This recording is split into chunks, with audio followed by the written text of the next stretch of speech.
Ya, selamat siang. Sekarang saya bersama dengan Bapak Agus Pratikno selaku Wakil Sekretaris Jenderal dari DPP Aptrindo, Pak ya. Baik, Selamat siang, Pak. betul. Iya, selamat siang, Mas Abdul. Oke, Selamat siang, kawan-kawan yang menyaksikan. baik. Pak, kita ketahui kan di minggu lalu, tepatnya di 7 November, Pak ya, dari Aptrindo Jawa Tengah dan DIY Yogyakarta melakukan rapat kerja daerah, Pak. Dari Rakerda tersebut apa rekomendasi dari Aptrindo, Pak, yang Baik, dihasilkan? mungkin sebelumnya saya mengucapkan terima kasih ya atas waktu yang diberikan dan saya juga mengucapkan selamat buat kawan-kawan pengusaha truk yang ada di Jawa Tengah dan DIY yang kemarin telah menggelar rapat kerja. Kebetulan rapat kerja kemarin itu gabungan antara DPD dan DPC, ya kan, cukup luar biasa antusias kawan-kawan untuk hadir. Nah, dari rapat kerja kemarin memang intinya bahwa kawan-kawan di Jawa Tengah itu tegak lurus dengan apa yang sudah menjadi keputusan Aptrindo di Rakernas yang telah diadakan di bulan September sebelumnya. Intinya poin yang pertama, kawan-kawan Jawa Tengah itu mendukung bahwa kebijakan sertifikat halal yang diberlakukan oleh pemerintah itu intinya minta dicabut ya gitu loh. Kalau ditinjau ulang kan bisa jadi ini intinya penegasan bahwa kawan-kawan ini kebijakan ini intinya tidak sesuai lah dengan kaidah-kaidah yang ada dan cenderung nanti juga bisa merusak persatuan dan kesatuan bangsa seperti itu. Yang kedua juga masalah odol, ya kan? Odol ini apalagi kemarin juga kita melihat ada kejadian kecelakaan. Intinya bahwa odol ini kita minta penegasan dari pemerintah. Kalau memang itu diberlakukan, ya diberlakukan dengan tidak tebang pilih. Karena selama ini yang kita tahu bahwa odol ini kan hanya selalu kami para pengusaha yang selalu dikenakan sanksi. Bagaimana dengan hulunya? Selalu yang diatur adalah hilirnya. Harusnya memang odol ini harus ada kolaborasi semua stakeholder terkait agar odol ini bisa berhasil. Nah, untuk yang poin ketiga adalah yang tidak kalah penting, keputusan kawan-kawan rapat kemarin itu yaitu penegasan masalah My Pertamina, ya kan? My Pertamina itu cukup mengganggu ya gitu loh, cukup mengganggu operasional kawan-kawan, ya kan. Nah, kami meminta bahwa pemerintah tegas saja, jangan lagi diatur-atur masalah kuota, tapi yang jelas-jelas kuota itu justru malah menyusahkan kami di lapangan. Intinya kalau memang eh, tidak ada tidak ada lagi apa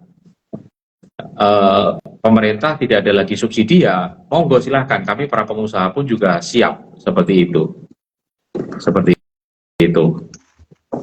Ya, baik. Terkait pemberitaan yang di media itu yang beredar, Pak, yang ada rencana dari Aptrindo untuk mensurati langsung Presiden Prabowo itu terkait isu yang mana, Pak?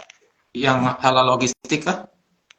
Uh, Ya, kami bersurat sebenarnya gini, kami bersurat itu sesuai dengan hasil rakernas itu, kami sebenarnya sudah melakukan surat resmi kepada para stakeholder terkait ya, gitu loh. Di antaranya juga waktu itu masih presidennya oleh Bapak Jokowi, kita tembuskan juga dengan presiden terpilih Bapak Prabowo dan beberapa pejabat atau stakeholder yang lain itu kita sudah jalan. Intinya kami juga akan melakukan penegasan kembali, ya kan, bahwa kawan-kawan di Jawa Tengah mendorong supaya bersurat kembali kepada presiden baru ini gitu loh.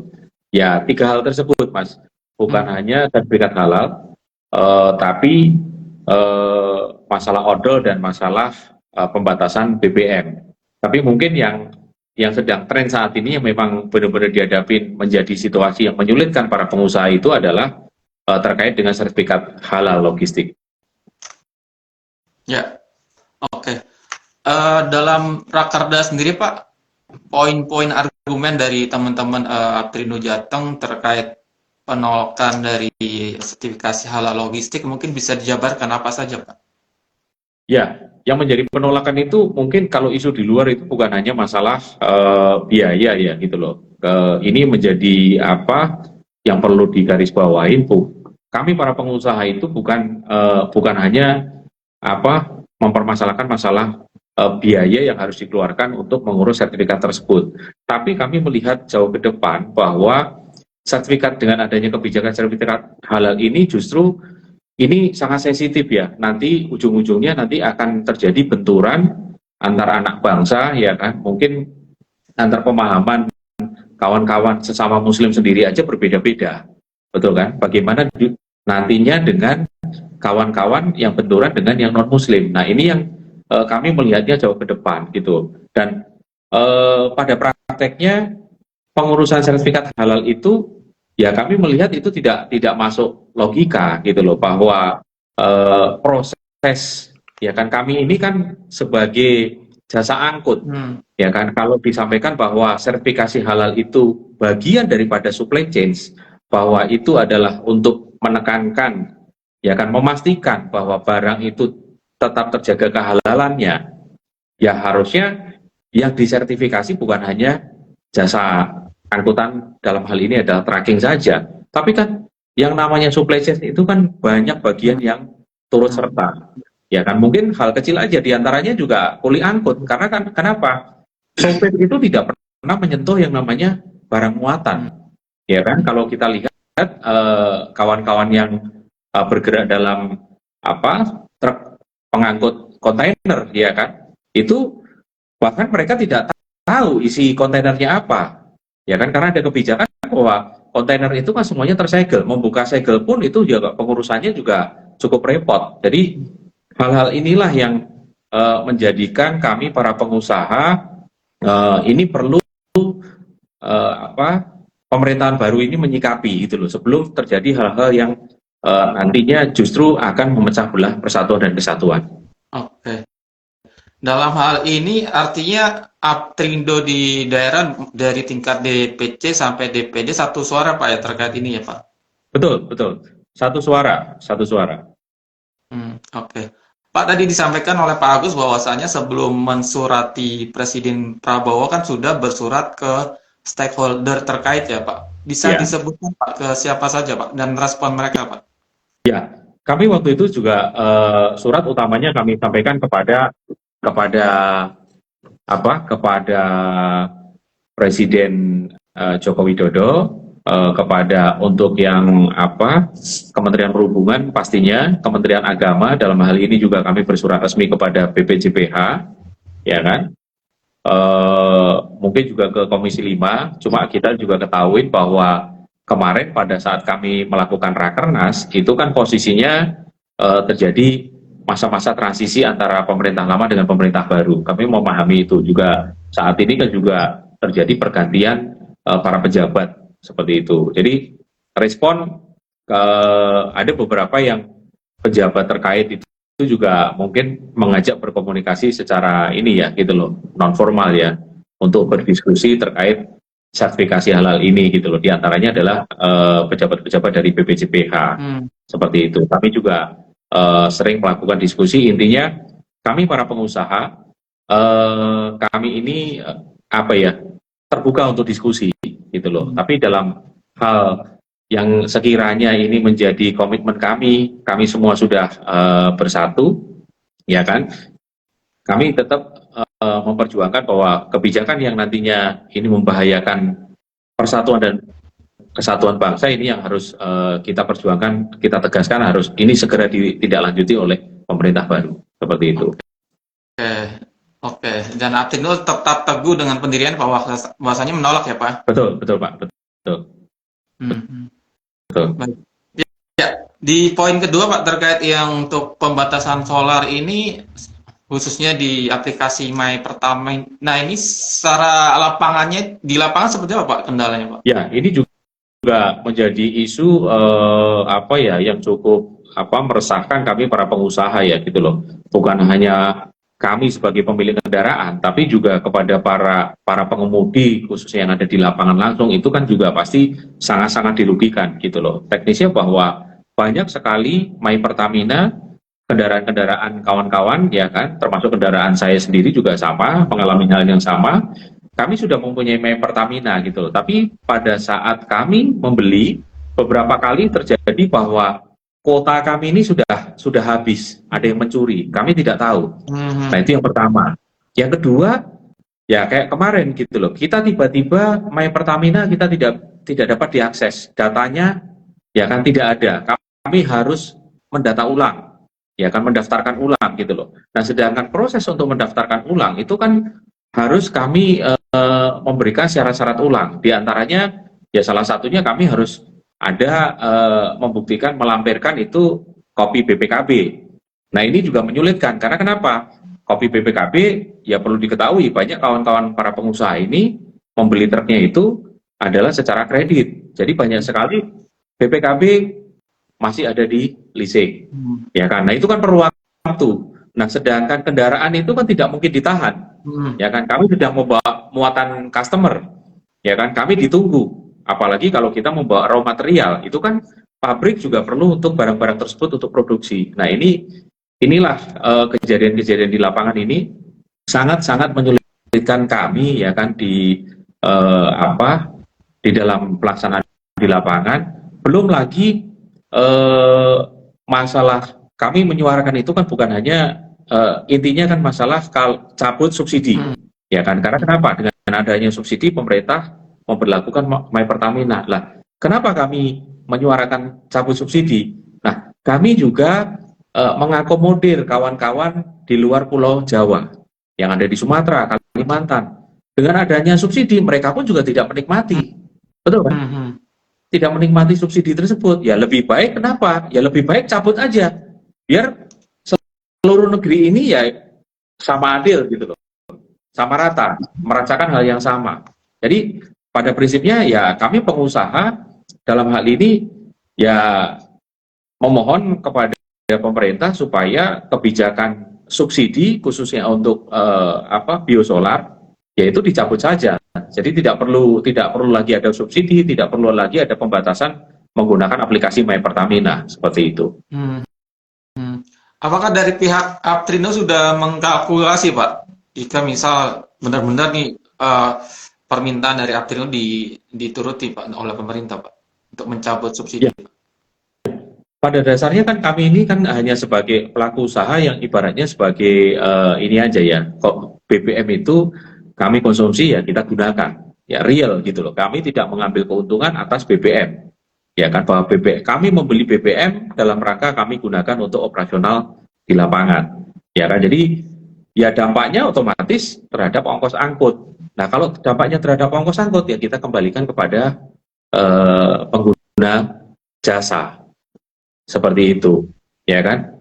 Nah, apalagi di dalam dunia usaha angkutan barang ya seperti saat ini mekanisme harga itu ya kan ditentukan memang benar terjadi kesepakatan, tapi dalam kesepakatan tersebut itu ada klausa khusus ya kan mandatori malah gitu loh. Kami tidak bisa menaikkan harga ya kan sesuka hati. Ya kan, kami bisa melakukan adjust harga atau menaikkan harga itu kalau poinnya, ya kan, poin utamanya salah satunya adalah kalau terjadi kenaikan harga BBM atau penyesuaian harga BBM. Nah, makanya saya pikir kami sudah berpikir dengan adanya dampak kenaikan BBM tentunya ya inilah jalan terbaik gitu loh. Kami sebagai pengusaha angkutan itu juga kami juga pengen hidup seperti pengusaha-pengusaha bidang yang lain seperti itu. Oke, apakah ada alternatif solusi lain Pak selain untuk mencabut subsidi agar mungkin pembatasan solar yang dihendaki oleh pemerintah bisa tepat sasaran tanpa harus kesulitan lewat My Pertamina ini? Ya kondisi saat ini begini, dulu sebelum ada My Pertamina itu kondisi hal yang sama, apalagi kalau sudah akhir tahun isunya sama bahwa di beberapa wilayah terjadi yang namanya kelangkaan solar, kelangkaan BBM. Kami harus antri menunggu, itu pun juga menunggu perlu waktu 1 kali 24 jam. ya kan, bahkan bisa sampai 2 hari. Kawan-kawan yang ada di luar Pulau Jawa itu bisa 2-3 hari, ya kan, bahkan yang lebih ekstrim 1 minggu mereka hanya narik 1 kali lah. Bagaimana mereka bisa survive? Betul kan? Nah, BBM biosolar ini kan bukan hanya kami pengusaha truk yang mengkonsumsi. Yang terjadi sekarang ini kan terjadi, kenapa BBM biosolar itu menjadi barang yang ibaratnya sangat seksi ya, diperebutkan. Ya tadi banyak kawan-kawan industri, ya kan, yang mencoba mengambil, ya kan, mungkin secara tanda kutip secara gelap ya, mereka membeli BBM biosolar, ya kan, karena mereka melihat disparitas harga biosolar dengan solar industri kan cukup tinggi, betul kan? Makanya kalau kita kembalikan solusinya seperti apa, kami pun juga bingung ya gitu loh, karena kewenangan dalam hal ini distribusi BBM itu kan bukan di pengusaha, bukan di pengusaha angkutan. Kami ini kan hanya sebagai user. Jadi kita kembalikan kepada pemerintah. Nah, pemerintah dalam hal ini jika sudah menetapkan atau adanya aplikasi My Pertamina, tentunya juga sudah mempunyai pertimbangan-pertimbangan gitu loh. Seperti itu. Solusi terbaiknya di mata Aptrindo ya dicabut aja. Subsidi. Cabut subsidi, otomatis kan tidak perlu ada pembatasan. Betul. Kita sama rata. Nah, cabut subsidi ini fungsinya buat apa? Lah, karena tadi kalau kita cabut subsidi, mungkin bisa jadi kita bisa mengurangi yang namanya disparitas harga. Ya kan, disparitas harga antara BBM subsidi dengan BBM industri. Yang terjadi sekarang ini kan disparitas harganya cukup signifikan seperti itu. Oke, baik. Oke, lanjut di poin rekomendasi ketiga Pak terkait odol ini di Rakerda, apakah memang masih jadi PR ya Pak? Maksudnya kalau dari target sebelumnya kan zero odol itu di 2023, tapi sampai hari ini masih ya belum terlaksana gitu Pak.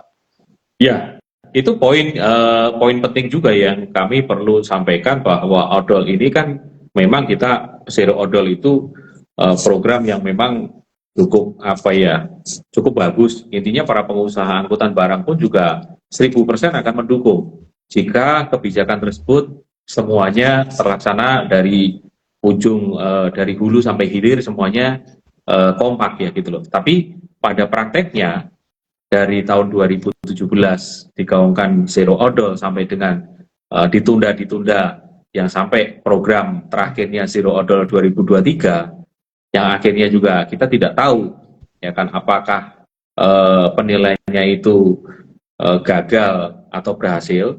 Nah, ini menyisakan masalah, Mas. Kenapa kami bersuara? Menyisakan masalahnya tadi gitu loh. Jika memang pemerintah menilai ya kan program zero odol itu tidak maksimal, ya kan. Nah, tolong ini kami juga berikan solusi. Karena kenapa? Odol itu kan ada dua, overdimensi, overloading. Lah, overdimensi pada saat program itu dijalankan, ya pemerintah mencandangkan yaitu adalah normalisasi. Tapi bagaimana setelah kami normalisasi, pemerintah ternyata ya dalam hal ini Kementerian Perhubungan, ya kan, CQ Direktorat Perhubungan Darat tidak memberikan solusi, ya kan, kendaraan-kendaraan yang sudah terlanjur dipotong, ya kan, kami bingung, akhirnya menjadi kendaraan yang tanpa identitas lagi. Karena kenapa? Kami harus mengurus ulang, ya kan, dokumen legalitas daripada kendaraan tersebut. Nah, untuk mengurus ulang ini, kami tidak tahu harus bagaimana. Karena kami, ya bisa saja, tapi kan biayanya mahal. Kami dipingpong sana-sini. Betul kan? Itu dalam hal over dimensi. Kalau kita bicara di overloading, ya kan? Jembatan timbang. Kita bicara di jembatan timbang. Pengawasan yang dilakukan dalam hal ini, Direktorat Perhubungan Darat melakukan pengawasan melalui jembatan timbang. Nah, jembatan timbang ini apakah mereka sendiri juga bisa melakukan pengawasan terhadap ya kan petugas di lapangan? Jangan sampai ya kan kebijakan yang ada ya kan ini digunakan oleh para oknum untuk apa? Untuk memperkaya diri sendiri. Ya kan? Nah, kejadian di lapangan ya seperti itu. Betul kan?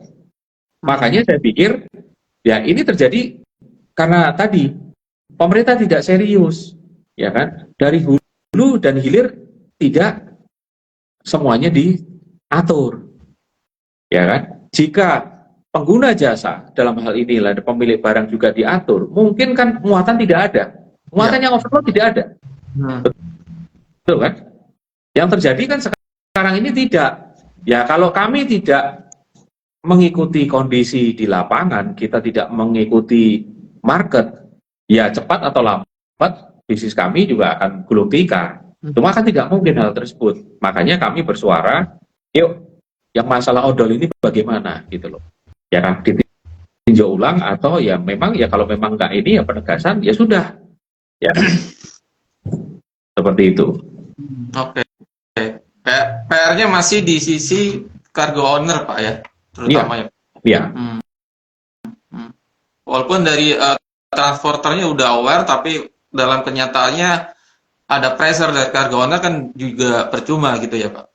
Betul, betul. Nah, makanya dari ini mungkin nanti ini kan masalah odol ini akan mencuat lagi ya terkait dengan kemarin kejadian di lapangan, ya kan, adanya laka yang cukup ini ya, cukup heboh ya, bahwa ada truk yang remblong di Cipularang, betul kan?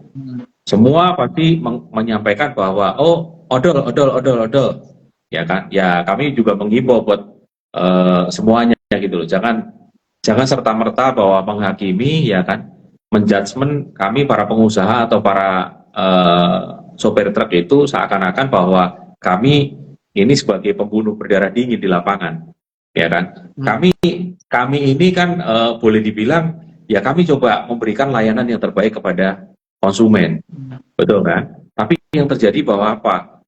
Ya tadi pemilik barang terkadang juga memaksa kami, ya kan? Kami juga tidak ada yang namanya pengusaha itu ingin mencelakakan orang lain, betul kan?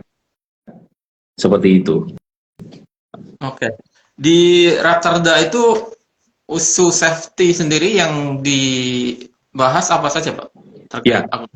Di dalam Rakerda kemarin salah satunya kami juga mengadakan FGD ya, gitu loh, seminar sehari. Narasumbernya adalah Dr. Insinyur Pak Suryanto ya, gitu loh, Ketua KNKT, ya kan. Di situ beliau menyampaikan soal topiknya itu soal kesehatan pengemudi, ya kan, topik yang sangat menarik, ya kan, sebelum kejadian Cipularang ya, gitu loh, bahwa disampaikan oleh beliau itu terkait bagaimana mendeteksi sopir, ya kan, melalui kesehatan pengemudi gitu loh. Jadi kami diberikan tips-tips khusus dari KNKT untuk mendeteksi sopir-sopir. Ya salah satu diantaranya mungkin kan diberikan pertanyaan-pertanyaan yang menyangkut safety, yang di situ juga bisa mendeteksi apakah kesehatan sopir ini layak, ya kan, untuk melanjutkan pekerjaan atau tidak, seperti itu. Oke. Dan salah satu data yang menarik yang ditampilkan oleh Polda Jateng, Pak, bahwasanya sepanjang 2024 kan ada sekitar 4.500 kecelakaan lalu lintas dan semuanya melibatkan truk, begitu ya, Pak? Apa tanggapan Aptrin, Pak, dengan fakta itu, Pak? Ya, kecelakaan yang ada ya memang kita tidak pungkirin ya, namanya kendaraan besar ya, gitu loh. Apalagi mungkin kalau bisa dibedah lagi kecelakaan-kecelakaan yang ada ini, kalau di angkutan barang sekarang ini mungkin lebih banyak cenderung di jalan ini ya, jalan tol ya, fatalitasnya tinggi ya, gitu loh. Karena memang seperti kasus Cipularang ya kan, di Jawa Tengah itu kontur daripada jalan tol itu yang konturnya naik turun, ya kan, banyaknya turunan-turunan panjang. Nah ini kan juga memerlukan keahlian-keahlian daripada pengemudi, gitu loh. Intinya juga kami memahami, gitu loh, kecelakaan yang ada itu kan juga kami tidak mengharapkan, ya kan, tidak mengharapkan kecelakaan yang terjadi, gitu loh. Karena memang kalau sampai terjadi kecelakaan, kami juga tentunya juga akan rugi, bukan hanya para korban, kami pengusaha pun juga secara material, ya kan, secara mental pun juga kami juga terganggu juga, gitu. Shock itu kan pasti juga ada, seperti itu. Tapi kami tetap bagaimana kami Aptrindo juga mengedukasi kawan-kawan yang tergabung dalam asosiasi bahwa safety itu adalah nomor satu, seperti itu. Baik. Sebenarnya komitmen Aptido terkait safety ini yang dijabarkan lewat program-programnya itu apa saja, Pak? Untuk berkontribusi, Pak, untuk menekan angka kecelakaan, Pak. Ya, kami Aptrindo di sini tadi seperti saya sampaikan bahwa kami mendorong para pengusaha ini mengutamakan keselamatan. Nah, salah satu di antaranya apa yang kami lakukan? Yang kami lakukan, kami bekerja sama dengan lembaga sertifikasi pengemudi ya. Kami mengadakan pelatihan sopir ya, bagaimana mereka menjalankan pekerjaannya itu dengan mengutamakan safety gitu loh. Kita sudah beberapa kali ya, para pengemudi ini juga kita berikan pelatihan. Kami juga menggandeng APM ya, dalam hal ini mungkin yang mempunyai driving school ya, seperti Hino ya kan, Hino kan juga ada, Isuzu Astra, kami juga gandeng supaya mereka ikut terlibat membina para pengemudi di perusahaan-perusahaan teman-teman ya yang tergabung dalam Aptrindo. Di luar itu kami di sini masing-masing pengurus ya, bukan hanya di Jawa Tengah gitu loh, mungkin DPD lain atau DPC lain itu semuanya merangkul nih, khususnya pihak kepolisian ya. Dalam hal ini kami juga ikut terlibat acara-acara mereka ya kan, khususnya untuk acara-acara yang untuk safety ya kan. Kami juga mendukung seperti di Jawa Tengah itu kami menyediakan apa ya, rambu-rambu ya, yang kita swadaya dari kawan-kawan pengusaha untuk membuat rambu-rambu yang di turunan apa yang sering terjadi kecelakaan ya kan. Nah, ini kami juga lagi mencoba, kemarin kita juga ada diskusi ya, ada ide-ide dari Pak Suryanto ya dari KNKT, bahwa kami lagi mengusahakan bagaimana kami menyiapkan lokasi istirahat sopir ya kan, sopir untuk angkutan barang, karena selama ini mungkin belum tersentuh secara maksimal untuk menyediakan lokasi parkir sopir yang memang sopir itu bisa istirahat secara baik, seperti itu. Oke, semacam rest area khusus untuk teman-teman pengemudi gitu ya, Pak? Betul. Jadi rest area di sini ya sebisa mungkin itu sopir tidur dengan layak ya, karena selama ini mungkin banyak dianggap rest area, tapi ternyata sopir itu tidur juga masih di dalam truk. Nah, itu yang kita coba hindarin, seperti itu. Baik, oke. Terakhir mungkin Pak Agus, ini kan menjelang tutup tahun di 2024, Pak. Apa program strategis dari Aptrindo, mungkin tingkat daerah sampai di pusat, menatap di 2025, Pak? Ya, ini kan akhir tahun, ya memang diketahui mungkin kawan-kawan pengusaha, baik pengusaha angkutan ataupun usaha yang lain juga menyadari bahwa di akhir tahun di 2024 ini kan kondisi ekonomi lagi slow ya. Kami bisnis pun juga banyak sekali para pengusaha angkutan itu juga teriak ya, kondisinya slow sekali. Kalau kemarin kan di awal isunya kita nunggu ganti pemerintahan, sampai di akhir pemerintahan ini sudah resmi ya, kita lagi mencoba melihat ya, karena ini kan pemerintah baru juga ada kebijakan 100 hari, kami para pengusaha juga memonitor ya dampak-dampaknya terhadap kami pengusaha angkutan. Tapi intinya kami optimis ya kan, untuk 2025 ya kami berharap lebih baik daripada 2024, seperti itu. Nah, mungkin salah satunya juga di akhir tahun ini, karena ini sudah mau Desember Januari ya, otomatis Nataru ya gitu loh ya. Kami juga mengimbau kawan-kawan pengusaha juga ya bersabar, karena mungkin nanti juga akan ada kebijakan-kebijakan dari Korlantas maupun Kemenhub ya kan, yang mungkin itu nanti akan berdampak gitu loh terhadap bisnis kita, seperti itu. Baik, Pak Agus, sebelum saya tutup, mungkin ini ada pertanyaan nih dari audiens nih dengan Pak Hendro nih. Oh, tadi udah ditanggapi, tapi mungkin sedikit aja Pak Agus, mungkin rekomendasi dari Aptrindo nih Pak, terkait mungkin kecelakaan di tol Cipularang kemarin Pak. kan di situ ya karena angkutan barang Pak ya, trailer tuh. Ya, ya ini tentunya menarik ya. Tadi saya baca ada minta tanggapan. Kami pada saat kemarin setelah kejadian itu kami para pengusaha pada tektokan kita juga komunikasi kenapa sampai bisa terjadi. Ya kami juga diajak diskusi juga dengan KNKT, ya kan. Kenapa ini bisa terjadi juga gitu loh. Intinya bahwa kami melihat ya ini memang seperti di luaran bahwa Indonesia darurat jasa angkutan barang ya betul gitu loh. Karena kenapa? Kami juga menyadari gitu loh para pengusaha ini gitu loh. Kalau kita lihat ya bisa jadi kecelakaan yang ada ya ini komentar pribadi saya ya gitu loh. Bisa jadi kemarin kejadian kecelakaan yang ada di Cipularang itu sopir salah satunya tidak mengenal medan, ya kan? Sudah tahu kondisi kontur tol Cipularang seperti itu mungkin dengan style gaya mengemudi, ya kan? Yang dilakukan oleh pengemudi ini, ya kan? Kan terkadang juga banyak sekali pengemudi-pengemudi itu dalam tanda kutip gampang ya gitu loh. Atau mereka berpikir bagaimana caranya meminimalkan menghemat BBM, pemakaian BBM. Mereka punya gaya kalau orang Jawa bilang itu ngelop ya. Turunan dia kenceng, ya kan? Dia nanti begitu naik biar dia tuh tidak tidak capek lah atau ada tenaganya seperti itulah. Ini kalau kita lihat kan itu kan turunan panjang ya gitu loh. Nah, karena turunan panjang mungkin sopir tidak siap dengan kondisi tidak hafal kondisi medan.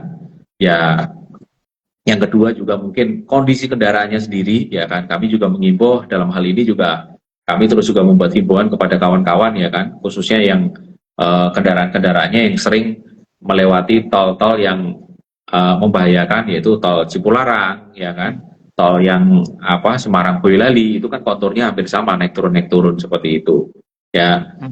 Sebatas itu sih, di luar itu kan nanti itu bukan kapasitas saya untuk bagaimana melihat kecelakaan yang ada gitu. Tapi ya boleh dibilang ini menjadi PR khusus kementerian ya. Salah satu diantaranya memang ini masukan saja bahwa dengan adanya sekarang ini yang menjadi isu yang tren ya soal judi online untuk itu juga membahayakan bagi kami para pengusaha angkutan. Karena kenapa? Itu berdampak sekali terhadap psikologi sopir. Ya kan, sopir yang secara yang mungkin lagi nunggu muatan, lagi ini main HP, main judi online atau apa, akhirnya mereka bermasalah di situ. Itu kan secara psikologis kan mengganggu. Itu juga akan berimbas pada style mereka dalam membawa kendaraan itu di lapangan. Yang mungkin ya kemarin kita banyak sekali kejadian-kejadian yang memang dampaknya itu tadi gitu loh, yang masalah yang lagi tren saat ini seperti itu. Baik, oke, baik. Terima kasih untuk waktunya Pak Agus. Ya. Untuk Aptrindo ke depannya Pak. Ya. Selamat siang. Selamat siang, terima kasih. Ya.